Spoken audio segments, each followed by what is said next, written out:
Welcome to my channel. Jangan lupa subscribe, like, dan komen. Happy watching. Benih dari mantan ipar bab 38. Malam panas. Lola terbangun dari tidurnya. Wanita itu memegang kedua sisi kepala yang terasa sakit. Entah mengapa tubuhnya pun terasa sakit. Namun, begitu mengingat percintaannya dengan Dandi semalam, seketika membuat rasa sakit di tubuh Lola menghilang. Sebab wanita itu senang bukan main disentuh pria tampan seperti Dandi. Ya, walaupun kesadaran hampir hilang akibat ngantuk berat. Di mana dia? Oh, pasti di luar. Lola berjalan keluar kamar untuk mencari keberadaan Dandi. Dan benar saja, Dandi tengah berdiri di depan kompor sambil memasakkan makanan. "Pagi sayang," sapa Lola seketika membuat Dandi berbalik. Ternyata sudah bangun. "Nih, masak."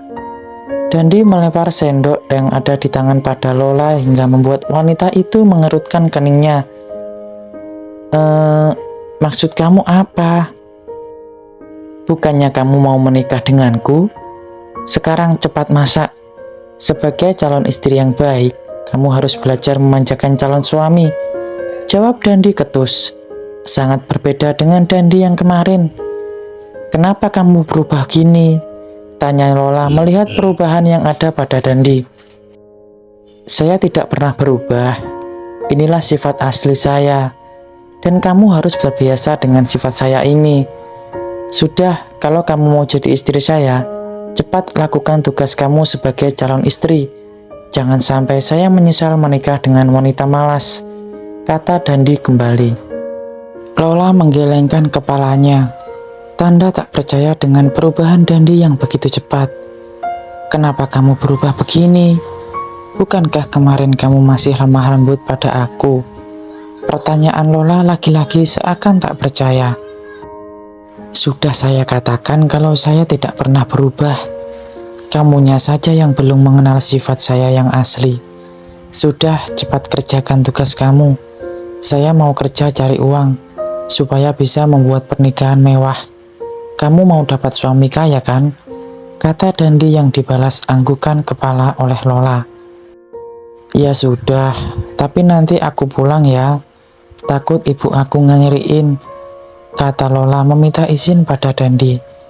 Namun tampaknya laki-laki itu tidak setuju. Kamu tidak boleh kemanapun sampai kita menikah. Untuk urusan ibumu, biar aku yang akan bicara dengan beliau. Kamu tinggal di sini saja. Nikmati hari-harimu sebelum menjadi istriku, kata Dandi diakhiri senyum sinis. Lola tampak menganggukkan kepalanya. Dia rela mengalah asalkan mendapatkan suami kaya, daripada harus mencari kerja di luar sana. Sudah, saya pergi dulu. Jaga diri baik-baik, kata Dandi kemudian dia keluar. Lola menganggukkan kepalanya. Wanita itu masuk ke dalam kamar untuk beristirahat kembali. Padahal tadi Dandi sudah menyuruhnya untuk melakukan pekerjaan rumah. Tapi tampaknya Lola tak peduli. Dia hanya ingin beristirahat dan menikmati kekayaan Dandi saja. Tanpa Lola ketahui, dia sama sekali tidak tahu nasibnya akan bagaimana. Kenapa Anda ketawa? Katanya Rosa tetu saat melihat Romi tak berhenti tertawa. Pria itu tampak senang membuatnya marah. Wajar jika saya meminta kan? Kan kita sudah jadi suami istri, kata Romi sambil mengedipkan sebelah mata. Tapi kan kita menikah terpaksa, jadi jangan macam-macam, kata Rosa sambil menutup bagian tubuhnya. Ayolah Rosa, saya sudah lama tidak menjamah tubuh wanita. Selama ini saya selalu setia pada almarhumah istri saya. Jadi biarkan saya melepaskan hasrat padamu. Walaupun kita tidak punya perasaan apapun, tapi kita sudah sah menjadi suami istri, jadi wajib melakukannya, kata Romi kembali merayu. Sejak perubahan Rosa beberapa hari yang lalu, Romi berjanji pada diri sendiri akan menaklukkan hati Rosa. Makanya dia ingin mengajak Rosa berhubungan badan, agar wanita itu semakin terikat dengannya. Tidak, kan kita sudah membuat perjanjian di awal. Apakah Anda lupa? Romi tidak lupa dengan perjanjian mereka, tapi dia tidak bisa berlama-lama hanya menandangi tubuh Rosa saja. Angka perjanjian seperti itu tidak pernah ada. Masa kamu mau menyiksa saya dengan melihat tubuh kamu seperti ini? Rosa memutar mata malas. Seketika sebuah ide gila muncul dalam benaknya. Dia ingin mengerjai Romi. Anda ingin dapat jatah? Romi menganggukkan kepalanya. Dia senang karena Rosa paham dengan keinginannya. Dan Anda ingin dilayani oleh saya? Tanya Rosa lagi semakin membuat Romi tak sabar. Kalau begitu berikan saya 500 juta. Apa? Kenapa Anda kaget? Anda meminta hak pada saya. Lalu apakah saya tidak boleh meminta hak saya? Tapi kenapa kamu meminta bayaran? Bukankah sudah kewajiban kamu untuk memberikan nafkah batin? Rosa menggelengkan kepalanya. Memang benar dia berkewajiban memberikan nafkah batin pada Romi.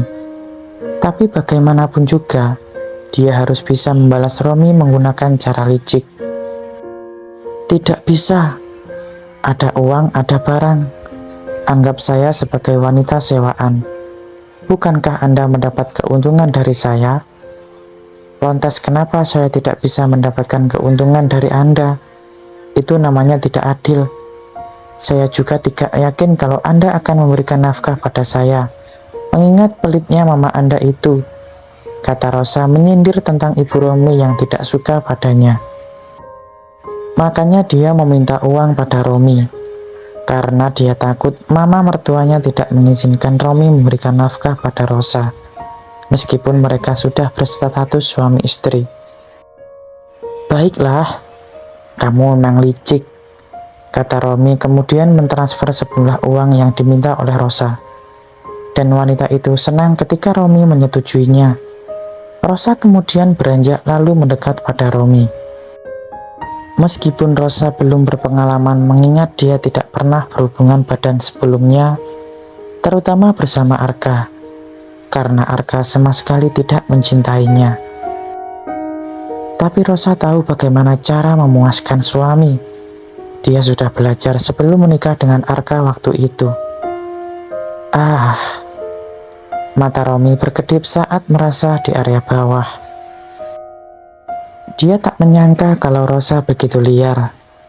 Puas bermain-main di area bawah, Rosa mencium secara brutal. Dia selama ini tidak pernah berhubungan badan. Jadi wajar jika wanita itu sudah sangat menambahkan kehangatan laki-laki. Tak tinggal diam, Romi sudah siap hingga membuat Rosa berada di bawah. Pria itu sudah bersiap memasukkan, namun segera ditahan oleh Rosa. Tolong, pelan-pelan, kata Rosa yang dijawab anggukan kepala oleh Romi. Dengan tenang Romi memasukkan rudalnya. Namun keningnya berkerut saat mengetahui jika Rosa masih. Kenapa dia masih? Batin Romi. Tapi tampaknya dia tidak peduli dan melanjutkan aktivitasnya. Karena hilang sempit milik Rosa begitu nikmat. Rosa meremas seperahi dengan kuat ketika Romi mulai memompa tubuh di atas. Keduanya berkali-kali melakukan pelepasan, sehingga membuat tubuh Rosa lemas tak berdaya di bawah kungkungan Romi.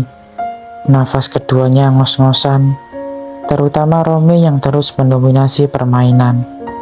Romi menoleh pada Rosa, kemudian membisikkan sesuatu. Kenapa kamu masih? Bukankah kamu pernah menikah? Tanya Romi seketika membuat mata Rosa melotot.